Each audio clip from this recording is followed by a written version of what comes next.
This You got the on. whole setup and everything going on. Yeah, this is a little passion project, and I had a bit of an end of the world freak out moment when I couldn't get stuff on Amazon right away. So I was like, I ran out and bought the rest of the stuff I needed, and I'm like, we're setting it up and we're doing it. So That's awesome. we're here. Let me make sure.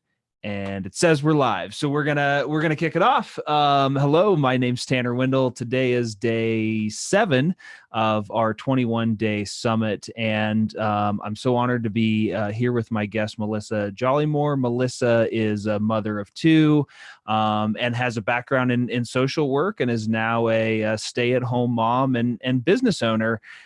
So Melissa, I'm looking forward to learning more about you today, and just hearing from you. And I'm going to turn it over to you with my first question about network marketing, and specifically, when and why did you say yes to this industry and the first opportunity that you got into? Sure. Well, I think I am just like a lot of people who are probably watching and, really didn't understand network marketing, didn't even really know what it was for a long time. I spent a lot, I would go to people's house and their parties and maybe buy an item, maybe a Tupperware or a candle or makeup or something like that. And I really didn't understand that that was network marketing and what actually the business model meant. I just thought it was an opportunity for girls to get together and buy some cool stuff. Um, and so I didn't really pay much attention to it, and nobody really asked me to participate and look at the opportunity. I only ever really had that exchange of them wanting me to purchase something. Hmm. And so I just took it as that. And then about probably 5 years ago, no, probably longer, probably 8 years ago, I saw my girlfriend who, all of a sudden had this transformation. She was glowing, she was happy. She was holding hands with her husband, and me and my husband were married for 10 years back at that time, and had a newborn and a little baby, and we weren't holding hands and we weren't smiling. So I was like, what does she have that I don't have? Like, I want whatever she has. And so me and my husband were really attracted to them, and we asked them what they were doing, and they shared this community, this business opportunity of network marketing. And so we aligned with them and got involved, and it really has changed everything, like my perspective of money, my perspective of growth, personal development. um, and ever since then we've been on this network marketing train. That's great. So it's so interesting doing doing these interviews. You're probably, like, I think 5 out of 7 people have said I didn't know that I was getting into network marketing, right? And I was the same way. I think I think social media and some bad tactics and things have given people sort of different perceptions now. But I think for most of us, we were like, I don't know. We wanted what we saw that other people had, and we wanted to figure out how to do that. And it's just so interesting to hear you say that. Like I said, most people this week have said that. Yeah. But I know for most that, or at least from my perspective, that like you don't get in and day one, it doesn't all click, and you're not like, oh wow, this is something that I'm going to do full time or for the rest of my life. Or most people start part-time, and it's meant to be a part-time thing that can grow into a full-time income. So I'm curious to know, like, what was that moment for you when you made that switch and you said, oh no, this is something that I can do and will do for the rest of my life, whether it's full time or part time. But like, when was that commitment to this industry, and what was that moment? Wow, that's a really good question. And I think especially when people join network marketing, align themselves with a team, there's a lot of ups and downs that you go through, Mm. right? There's a lot of growing. There's a lot of belief in yourself, trying to gain that belief in yourself that you can do this, because I think um, with network marketing, people expect immediate results. I think in regular world, right? We just expect this immediate result. And when it doesn't come to you, you quit, right? You quit on yourself. And so for me, I had to go through that journey of wanting to quit on myself, um, building myself back up, gaining that capacity to really stretch and grow, that I deserve more than settling for what I had. Like 3 years ago is when I aligned with this company. 3 years ago, I couldn't see myself. I thought I was going to be a social worker forever. I thought I was going to work my 9 to 5 forever till I retired. And I was settled with that. I was okay with that. And, I'm not saying that's a bad thing, but for Sure. me, I was on the verge of, probably going on stress leave. Mm. I was working for my weekends, and when I got home, I was stressed. I didn't have the excitement and the gratitude of my family. I couldn't wait to actually put them to bed so I could like have some chill time. And so I hated that. I hated that that was my life. And I thought, is this all that life is? And so I needed to make a change, and I needed to really think of and I had that solution with network marketing. Mm. And I had to, and that was the moment when, because I did say no to this opportunity twice, because I was like, I'm not being one of those crazy network marketers. But I had to make a decision. Do I want to live the rest of my life, Groundhog Day, working Monday to Friday, working for my weekends, 40 plus hours a week, stressed, there was like, not almost 70% of people in my industry were on sick leave once, if not twice. And Wow. I was going to be next. And I think people who are working these, and right now people are in that essential service, how highly stressed job that is for them.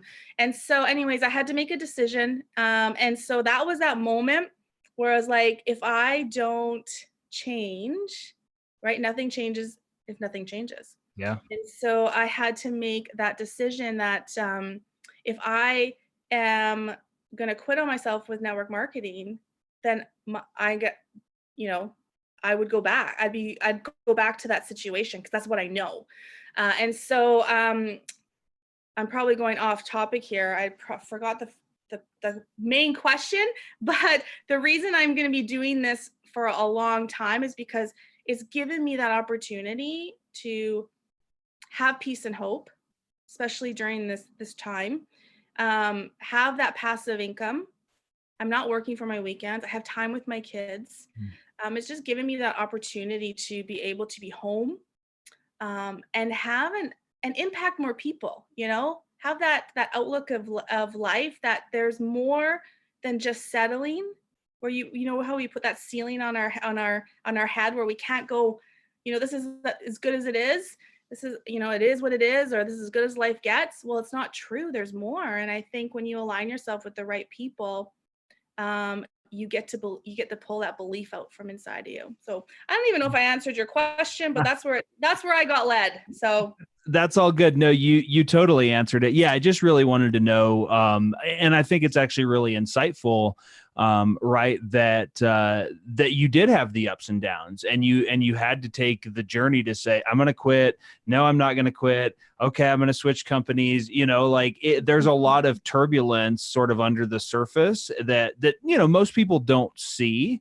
And it actually leads right into my next question. And I love what you said, which is that like you making a decision to quit on network marketing was basically the equivalent of you just saying like, I'm going to quit on myself. I'm going to quit on my dreams. I'm going to succumb to my current situation, and it is what it is. And your proof that that doesn't actually have to be the reality. But we're not blind to the challenges with this industry. And so I just Googled MLM and was looking at what people are saying, because I think it's important to have a balanced view. Sometimes people fall so much in love with this industry, and from the outside looking in, people are like, oh no, they got into one of those schemes and they've drank the Kool-Aid and it's crazy.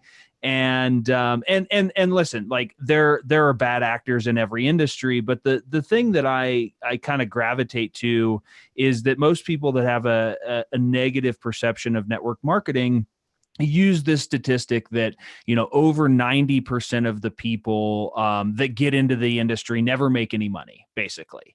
It is kind of a common theme of the negative remarks on the internet. And so I'd love to know from your perspective, do you think that's true? And like, what are your thoughts like on that statistic?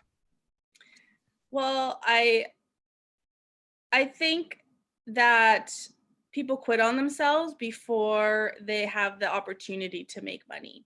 Mm, And just like I was kind of touched on before, is that people want it really fast, and somebody may have sold them that dream of you're going to be a millionaire in a week, or you're going to make tons of money, or kind of selling that hype. And that's another kind of issue with network marketing, is people sell hype and emotionalism. And so maybe someone told them that they were going to get rich quick. And so with that expectation, people coming in, they didn't get rich in a month, and then they quit on themselves. And of course, that that person can say nobody makes any money at it. I tried it for a month, it didn't work.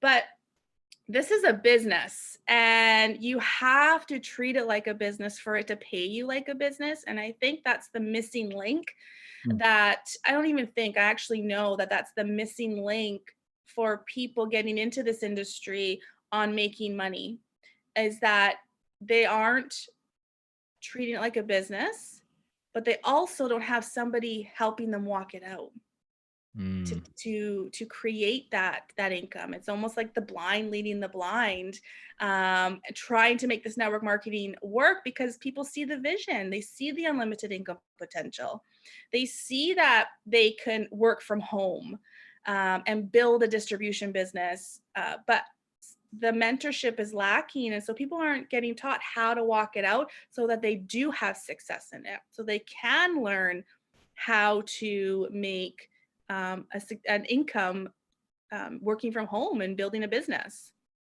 Yeah. Yeah. What I find fascinating, kind of based on what you had said and this statistic, Mhm. is that I think one of the issues is people see, like you said, people see the unlimited income and they see these big checks and they see these people leave their job and working from home and having this flexibility. Mhm. And because that's available and because people have achieved those results, somehow people think that, like, oh, well, all I have to do is pay my enrollment fee or buy my, whatever, my starter kit or whatever Mhm. it's called in whatever business you're in. And like all of a sudden the checks are just going to come rolling in. Yeah. And I think you make a great point, which is like, well, no, this is a business. You have to recognize, like, you didn't buy into a get rich quick scheme, right? Like, you Yeah. actually bought into a business, and it has to be treated like a business to pay you like a business.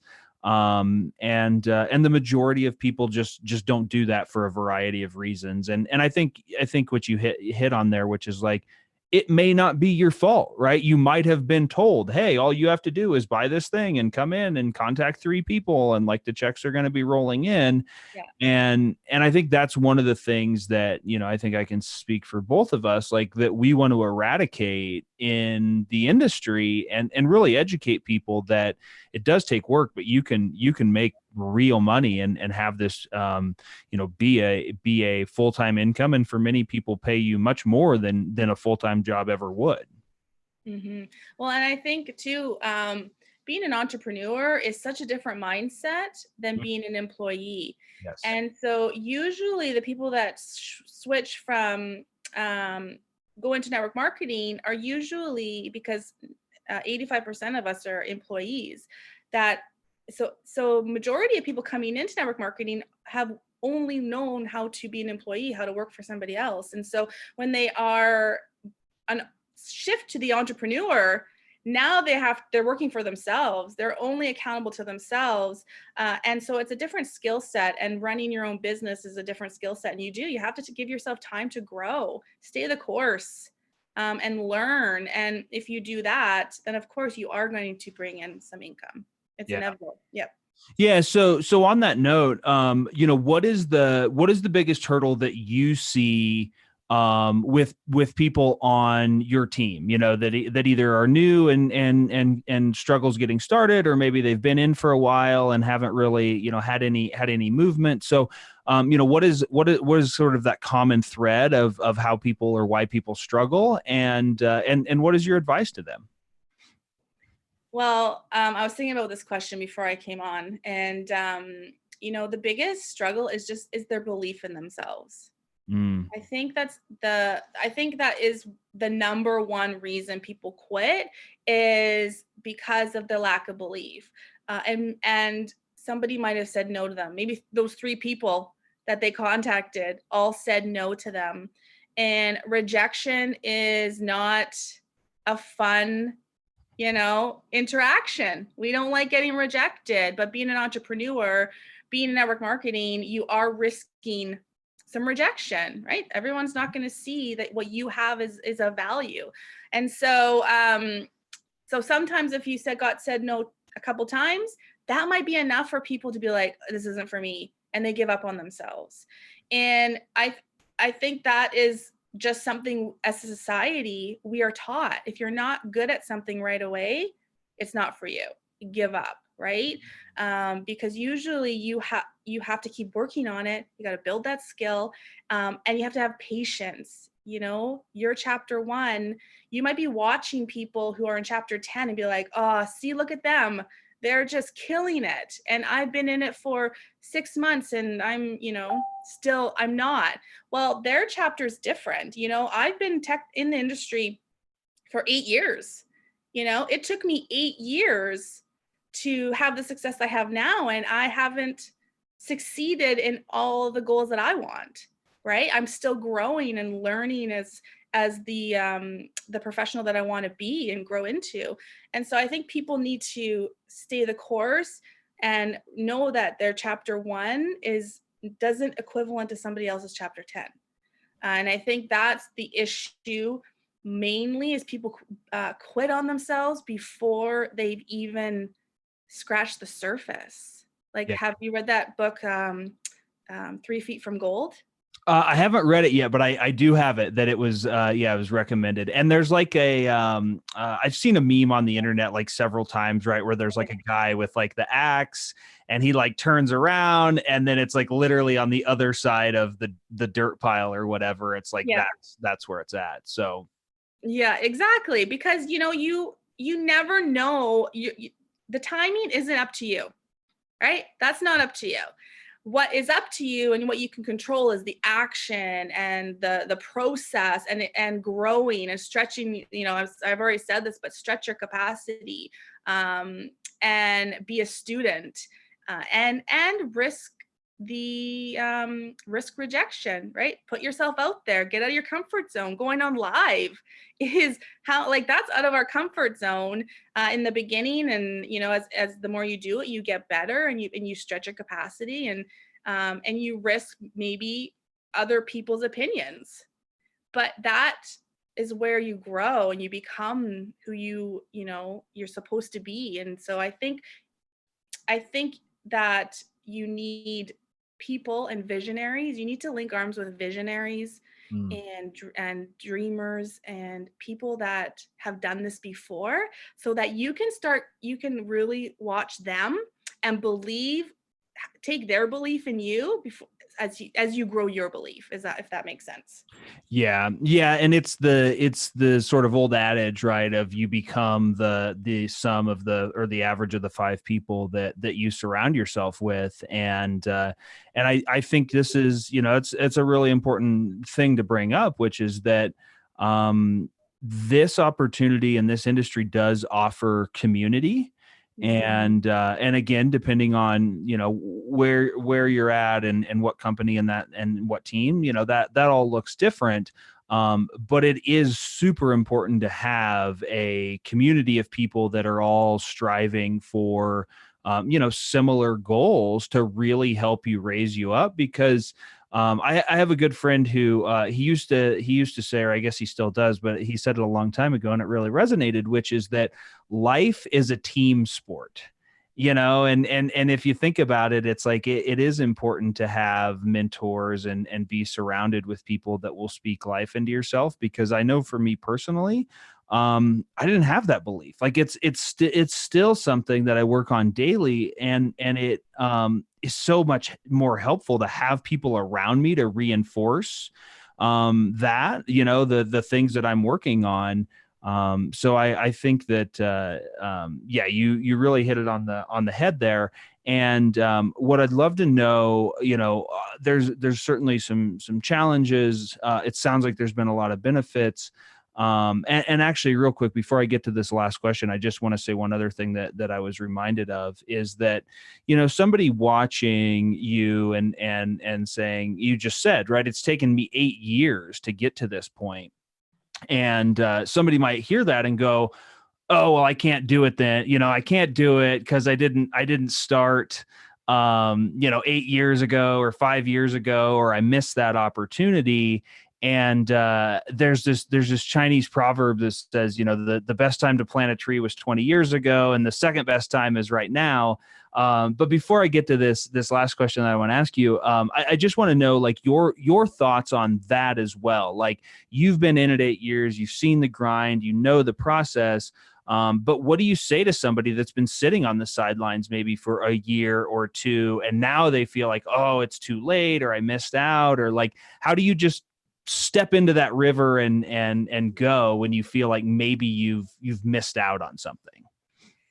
Well, and those 8 years were it was growing, and those 8 years didn't mean I was always in network marketing, Mm, right? It like I had ebbs and flows where I wasn't even in network marketing, but I was growing, and I was my journey, right? I had to go through some things yeah. before I would even be open and be available to an opportunity to take advantage of.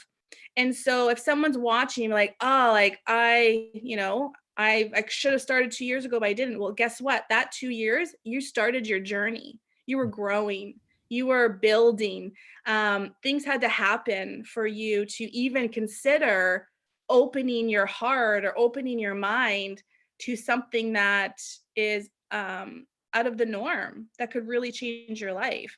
And so um, if so that's what I would want to say. And especially, like, if you start today, you might be in chapter 1 in the network marketing business and you have to learn the skill, but you've been growing for how many years, before, and learning skills that are going to really help you in this journey. And so that's what I would say. Like, you've already been growing and building on yourself, and your belief or your confidence, or back then maybe you weren't ready, Yeah. and maybe you wouldn't have been, maybe you would have quit on yourself after getting in a month, because you weren't ready. And so that's what I would say, if that Yeah, makes. that's a really great point. That's a Yeah. really great point. And you kind of touched on this earlier, right, in the opening, about how, where you and your husband were at, and how you found this other couple and why you got in. But I'd love to know, now that you've been in and you've been through the journey, what's the biggest thing that has happened in your life, or the biggest impact that this industry has had on your life? Mhm. So usually when people join network marketing, it's because they need some extra income, right? That's usually the majority, and that's why I started. I needed some more income. I wanted to, create an amount of money that my social work career couldn't give me. And so that was my initial entering of network marketing, right? I saw the potential. But what has really happened, the money is a bonus. I'm going to completely be honest. The money is really something that is a blessing and an extra that has benefited me 100%. But the biggest impact that this culture that we talked about, and being around positive people who really want not only more for themselves, but want more for you, want more for their team. And so what's happened is self-development. You can't help but self-develop.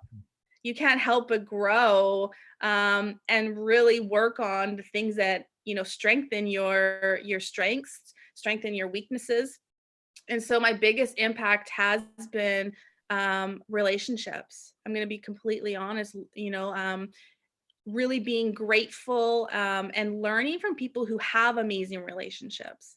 Mm. I think a lot of times we look at, we were talking about the five people that you surround yourself with. And, I was that one that would be in the lunchroom with my girls or in having a girls' night. And guess what we were complaining about? We were complaining about our relationship. Mm. And so there wasn't anyone showing me how to grow on that. And so here, I've learned so many skills, and one of them is how to be a better person, be a better wife, be a better mom, be a better businesswoman. All of these, you building on all those strengths. And so that has been the biggest impact, is the development. Yeah. Yeah. Yeah, I totally resonate with that. It's had a profound impact on my life as well. I really appreciate you taking the time, and it's been great to get to know you a little bit more and pull out some of those nuggets. So I'll leave the final words to you. What anything else that you want to say or impart on people for where we're at now in 2020, or anything else that you want to leave us with. Ooh, no pressure. Just kidding. So, I just want to give people permission to really start digging, taking this time to really start digging about, dreams and vision. I know a lot of people, especially, as we grow up, we get a job and we do the everyday thing, Mhm. and we put our dreams on a shelf. We put our desires, our wants, our visions on a shelf, because at the end of the day, we got to pay our bills, right? The stresses of the day take over. And then your life gets kind of taken over, and all of a sudden, you're 42 and you're like, oh, what happened? I just blinked and now I have a 19-year-old. And so I want to give people permission to really, really stop and start dreaming again. Start thinking, what if money wasn't an issue? What would you want to do? What if time wasn't an issue? What would you do with that time? And really start getting creative and start thinking about those. And because once you start thinking about them and giving yourself permission to dream again and have vision, opportunities are going to start coming to you to start manifesting those. And I know I don't want to sound kind of like, you know, Woo woo. yeah, I couldn't think of the Yeah. word, but if you don't entertain that, it's always just going to be down, and you're just going to live the Groundhog Day. But if give yourself permission to dream again and just think about it. That's what I would want to say, and reach out to people who you see that are doing that and ask them, like, what are you doing? How are you achieving your dreams? Or how do you get to that place to even dream? Sometimes you're like, I don't even know what I'd want, right? Yeah. So that's kind of, what I would want for Yeah. people to start doing. I think that's huge. My dreams were sort of beaten out of me by my mid 20s, before I got into this industry, and so I think what you said is really important. And the last piece I'll say on that I've learned is that you don't have to know how. I think that's where I got hung up, and a lot of people get hung up, is like, well, there's no way, I can't conceive how I would be able to achieve these things in my life. And the reality is that it's not up to you, because I've experienced exactly what you said, which is that once you start to get clear and you start to dream and you start to feed your mind, Mhm. God, the universe, whatever you believe in, starts to pull you in that direction. And I've also experienced that, usually it never look not usually it never looks like I think it will, right? That's And right. sometimes even the end result is like, oh well, I guess that actually accomplishes what I want. But it looks just totally different than I thought it would. And had I not, or had anybody not started planting those seeds, nothing would have grown, right? We know that if you don't plant anything and you don't tend the garden of your mind, it's just open for weeds to grow. So I think that dreams are a great way to cultivate, your mind and your actions. So, Yeah. all right, Melissa, thank you so much. I appreciate your time. And like I said, it's been great learning from you and getting some little nuggets. And I hope that everybody watching, also got a lot of value out of this. And I will see you online on Facebook. Yay. Thank you so much. You bet. Thanks so much. Okay, Have a be good safe. one. Yep. Bye. Bye-bye.